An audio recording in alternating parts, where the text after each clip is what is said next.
Life happens, pizza helps, and yes, this is true. Hey guys, welcome back to my channel. Today I'm showing you how to make the Syrian style pizza dough, and I'm giving you all of the secret tips and tricks for making pizza dough at home. So what you need is 1 tablespoon of instant or active dry yeast along with 1 tablespoon of sugar. You put them in a cup of lukewarm milk.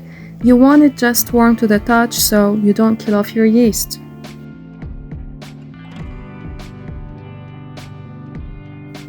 Now after sprinkling the sugar and yeast in a warm milk, let it sit for 5 minutes until bubbles form on the surface.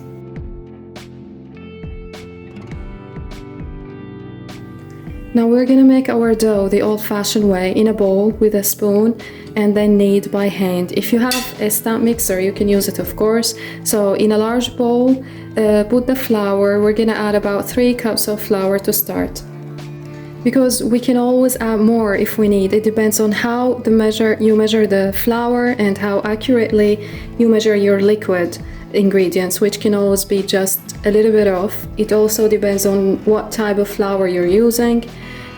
So let's start by making a well in the middle, and then we're gonna add the olive oil and the bloomed yeast mixture. We're gonna add about 2 tablespoons of olive oil,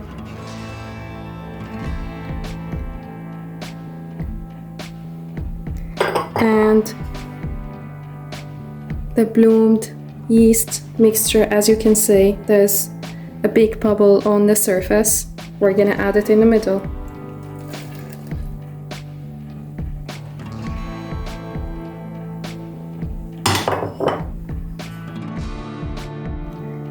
Now we're gonna mix until a shaggy dough begins to form.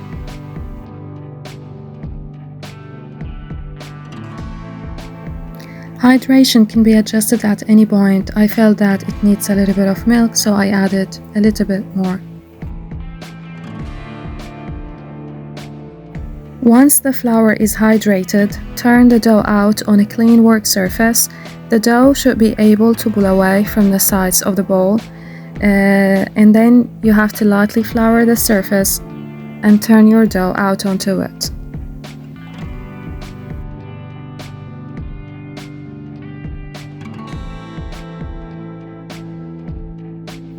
Now we're gonna flour the top of the dough as well as your hands.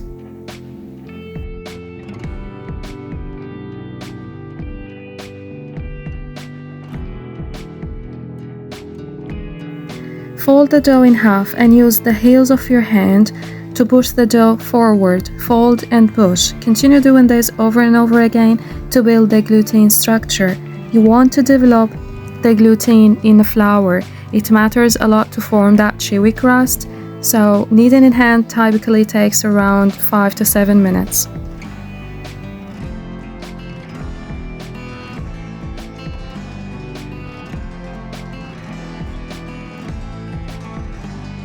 The dough needs to pass the window pane test, so you want to be able to stretch it out, have it be thin without tearing. So what is window pane test? It lets you see how strong and elastic your dough is at any point. Try it when you first started kneading, and the dough will break almost as soon as you start stretching it. As we're gonna see right now, stretch it, and you can see the dough is breaking. So it needs more kneading. But after a sufficient kneading, you'll be able to stretch it much more thinly.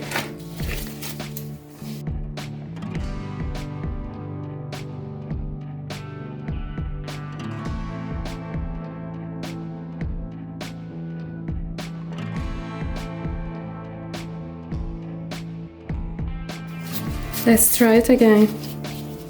You can see this. This is more like it, so it's okay now. Now grease a clean large bowl with olive oil and place the dough inside. Turn it to coat with oil. Cover it with plastic wrap for at least half an hour. To rest, not to rise. This process isn't so much about the dough rising as it is the dough resting for really good pizza.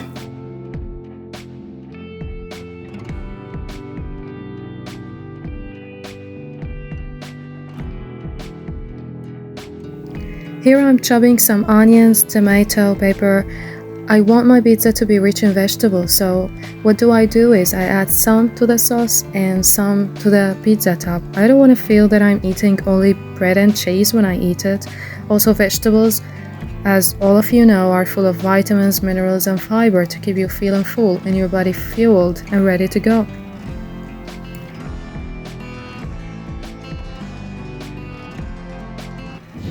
While the dough is resting, we're gonna prepare for the sauce. All in a saucepan, I got some olive oil, a good amount. I'm gonna put that on medium heat and I'm gonna throw in 4 chopped onions. Cook that for 2 minutes. I don't want to brown the onions. Now we're gonna toss in our salt and 1 full tablespoon of salt, and our oregano. This is oregano. At this point, we're gonna turn the heat down as low as it goes. Now I'm gonna stir in that oregano with onions. Now cook the onions until softened and translucent. After that, I added 1 tablespoon of pepper paste along with 1 tablespoon of tomato paste, the 2 chopped tomato and the 2 chopped pepper. One is red and the other one is green.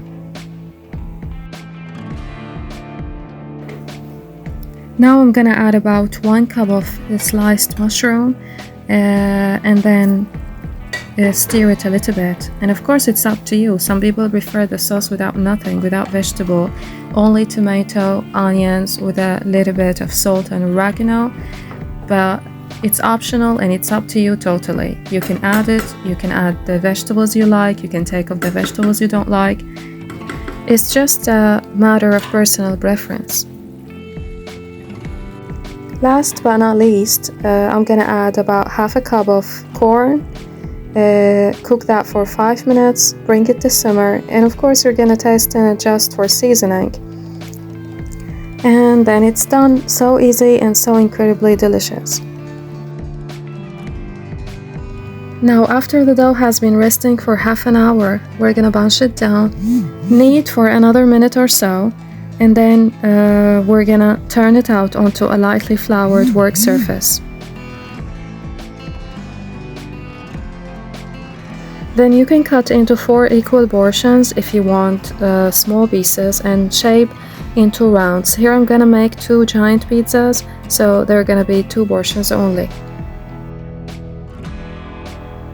Now dust them with a little bit of flour and we'll transfer them into a sheet pan, cover it and let it rest for about 10 minutes. Now we're gonna transfer that again into a lightly floured countertop, and then you can either roll it or stretch it.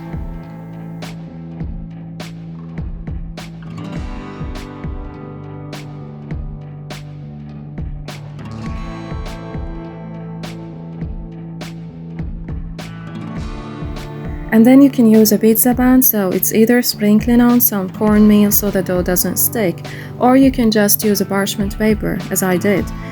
Then of course you can top it with whatever is your favorite. The perfect pizza is done in a wood-fired oven. I'm guessing you don't have one at home. Neither do I, so what you're gonna do is preheat in the oven to as hot as it will go, which should be about 350 degrees Fahrenheit, and then turn the oven to the broil setting. And as I've told you, you can top it with whatever is your favorite, so the sauce is ready here, the toppings are ready. And since we are fancy, yes indeed, for extra flavor we add the cream cheese, and believe me, this will make the difference. Dollops of soft cream cheese, the softest of the soft cheese that will melt in your mouth.